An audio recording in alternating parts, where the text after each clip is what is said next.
Chicken curry తయారు చేస్తున్నానండి నేను. దానికి కావాల్సిన పదార్థాలు: ఆనియన్స్ ఒక 2 ఆనియన్స్ తీసుకున్నాను, గ్రీన్ చిల్లీస్ ఒక 4, టొమాటోస్ ఒక 3, తర్వాత పచ్చి బఠానీలు కొంచెం, కొత్తిమీర, ఆ తర్వాత కాలీఫ్లవరు కొద్దిగా, ఆలు, బంగాళదుంప ముక్కలు 2 బంగాళదుంప ముక్కలు, మ్యారినేట్ చేసి పెట్టుకున్న చికెన్.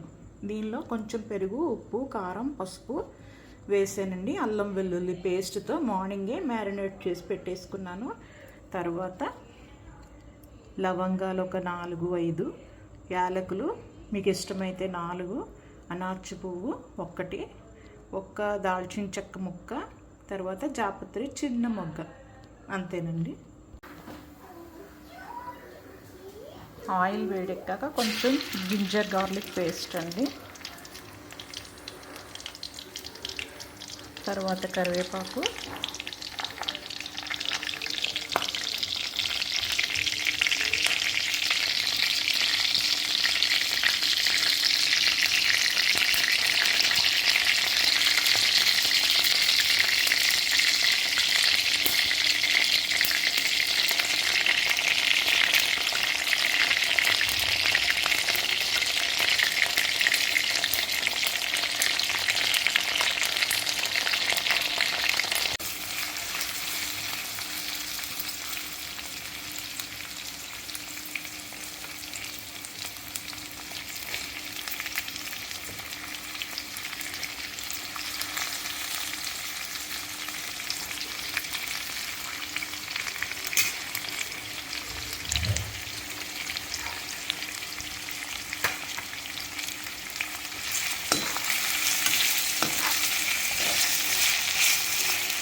చూసారు కదా, ఫస్ట్ ఉల్లిపాయలు వేసానండి, తర్వాత పచ్చిమిరపకాయలు, తర్వాత కొంచెం పచ్చి బఠానీ, తర్వాత బంగాళదుంపలు 2 వేసానండి. ఫస్ట్ ముందుగా తాలింపులో లవంగాలు, యాలకులు 4 లవంగాలు, 3 యాలకులు, కొంచెం ఒక చిన్న దాల్చిన చెక్క, తర్వాత జాపత్రి, ఒక అనాస పువ్వు వేసానండి. అంతే, ఇంకేమీ మసాలాలు తర్వాత కూడా వేయను. ఇంకంతే, ఎవరికైనా మసాలాలు నూరుకోవాలి అది ఇది ఏం పని లేకుండా పౌడర్లు కూడా అవసరం లేదండి. తర్వాత కొంచెం వేగాక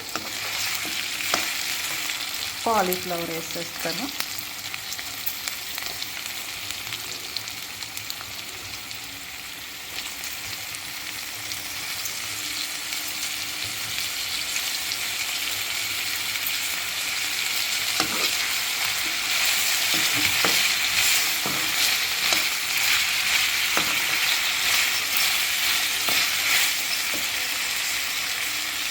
టమాటోస్ కూడా వేసానండి. నేను ఇలాగే వేస్తాను, చిన్న చిన్న ముక్కలు కట్ చేస్తే మొత్తం అంతా చిన్న చిన్న ముక్కలుగా ఉంటుందని ఇలా వేసేస్తే తర్వాత రసం అంతా దిగిపోద్దండి మూత పెట్టాక.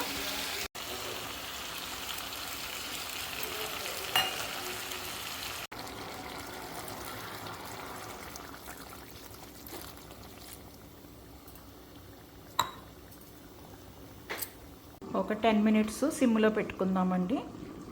మాది తమిళనాడు కారం అండి, చాలా కొంచెం ధనియాలు అన్నీ కలిపేసి ఉంటాయి.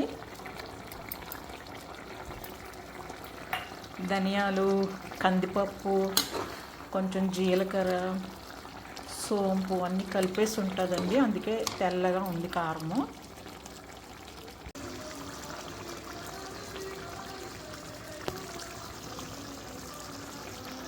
ఈరోజు మా ఇంట్లో ఇది చికెన్ చపాతీలకి, దోశలకి గ్రేవీగా తిందాం అనుకుంటున్నారు, అందుకే గ్రేవీగా ఉంచేస్తున్నానండి. ఈ మాత్రం వాటరీగా ఇదిగో వేసేస్తున్నానండి. కొత్తిమీర అయిపోయింది. మీరు కూడా చేసి చూడండి. ఇది దోశలకి, ఇడ్లీలకి, చపాతీలకి, రోటీలకి చాలా బాగుంటుందండి. మీరు కూడా ట్రై చేయండి. అయిపోయింది.